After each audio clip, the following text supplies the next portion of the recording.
What is up, guys? This is the hostel I've been staying in for the last 4 nights. It's a pretty quiet hostel.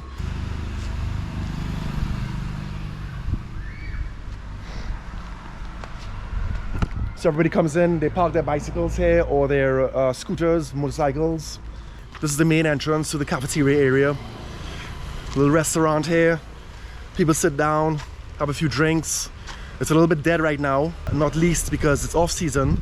About 2 months ago, this place was absolutely packed. But yeah, it's not so much packed right now.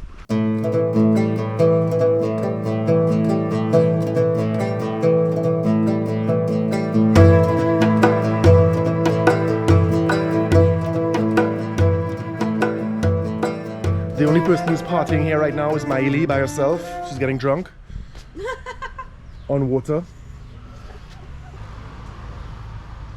The old Bunk and Brew still have their Christmas tree up. I think it's for Indian Christmas because Christmas has been over for about 2 weeks. You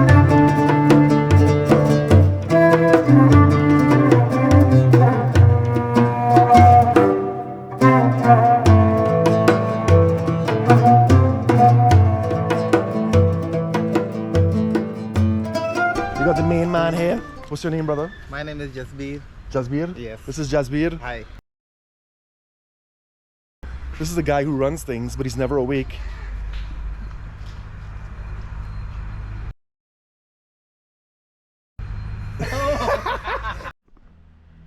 And here's the main troublemaker. Yeah. This guy actually lives here. He's been living here for 2 years. Oh fuck. He has the same bunk bed and he loves it. Siddhant. Musidant? Siddhant. Siddhant, this is Siddhant Angatin. Yeah, this guy has been playing music in the hostel almost every night, and he does a few more gigs. He plays at some of the main restaurants and bars on Palolem Beach And Agunda. and Agunda And North Goa. and North Goa And Gokarna. and Gokarna. So you play in many different places. Yes. Before I tell you my story, I just want to make it clear that I vlog my experiences, whether good or bad. I moved in to the Bunk and Brew, which is an average hostel. It cost me around 600 rupees per night, average price. There was nothing out of the ordinary about this hostel. It was a hostel relatively far from the beach. I booked a room for 2 nights initially. It was pretty much uneventful. I made friends with a few people staying there. It wasn't exactly a party hostel, but it wasn't that quiet either. There were things that were happening at night. They were serving food. The beds were okay. It was pretty quiet. There were lockers, all the things that an average hostel in Goa might have. After my first 2 nights, I decided to extend my stay because the price was good and things seemed pretty safe. Anyway, on the 3rd night, I decided to take a walk down to the beach as I was editing for the first 2 days on my arrival to Goa. I arrived at the beach at about 7 o'clock. It was getting dark. I sucked in the atmosphere, had a look around, and stood on the sand, looking at the lights going down the length of the beach with all the restaurants and chattering, people drinking, eating, and having a good time. I spent about an hour and a half to 2 hours on the beach. After that, I decided to get a tuk-tuk back to my hostel, the Bunk and Brew. It took us about 6 to 7 minutes to get back. On my arrival, I had one more drink at the bar, and then I went back to my room, packed it in, and went to sleep. The next morning I woke up, I wanted to use the bathroom, but the bathroom in my room was occupied, so I decided to go into the main hall, past reception. As I was walking in, the receptionist pulled me aside. He pulled something from under the desk. It was my wallet. My heart sank.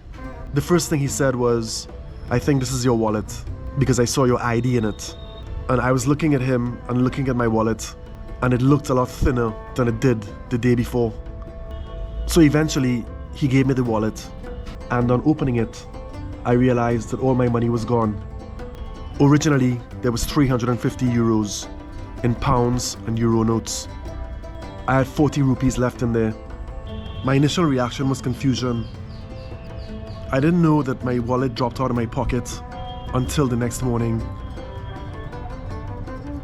After standing there for a few minutes, I started thinking, at what point and where did I drop my wallet? Then I realized that my wallet might have dropped out of my pocket as I was walking from the bar to the room.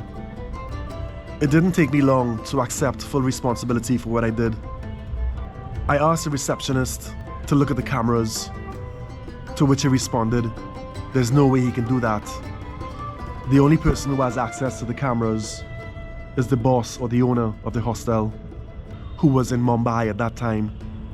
What's the point of having cameras if they can't be accessed immediately?" He said there's nothing he could do.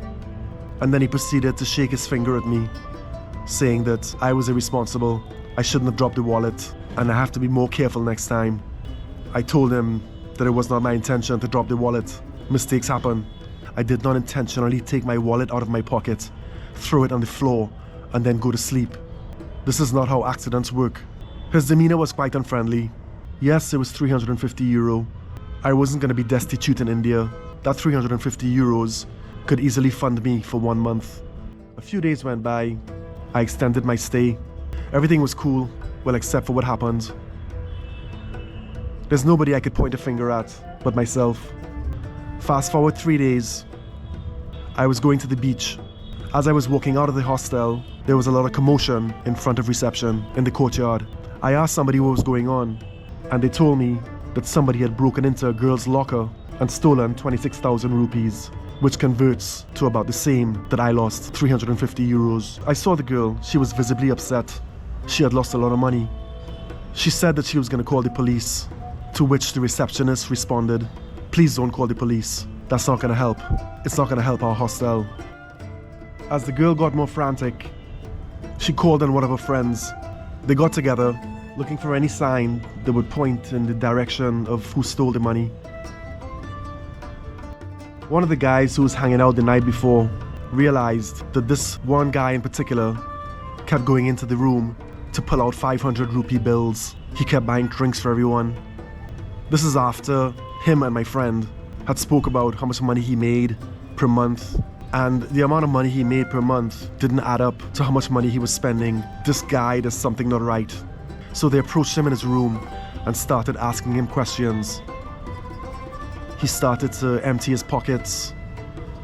He said that he didn't have anything. You can check his pockets, you can check his bag. And the way he went about it was a little bit off, and the girl picked up on that.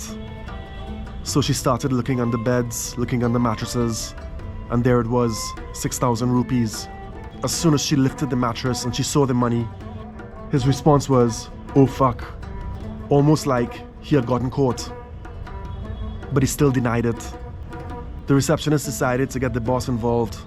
I'm not sure if the boss arrived from Mumbai, but they decided that they would take his passport from him and ask him to return the rest of the money, and only then will he get his passport back.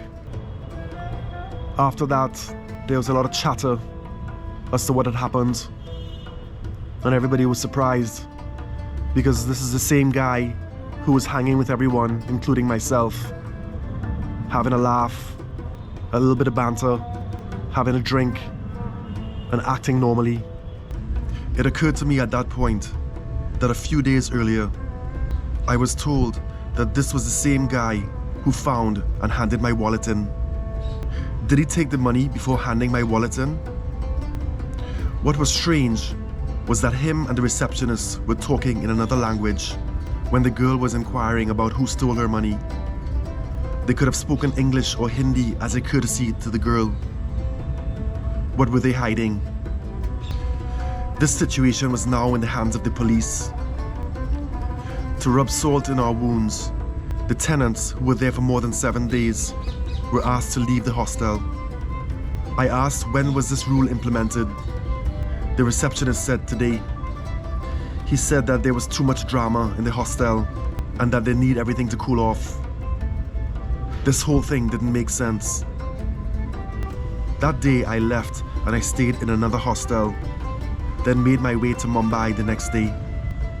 One day later, I arrived in Mumbai to get a message from my friend at the hostel. I asked what happened to the girl's money. I wasn't ready for his reply.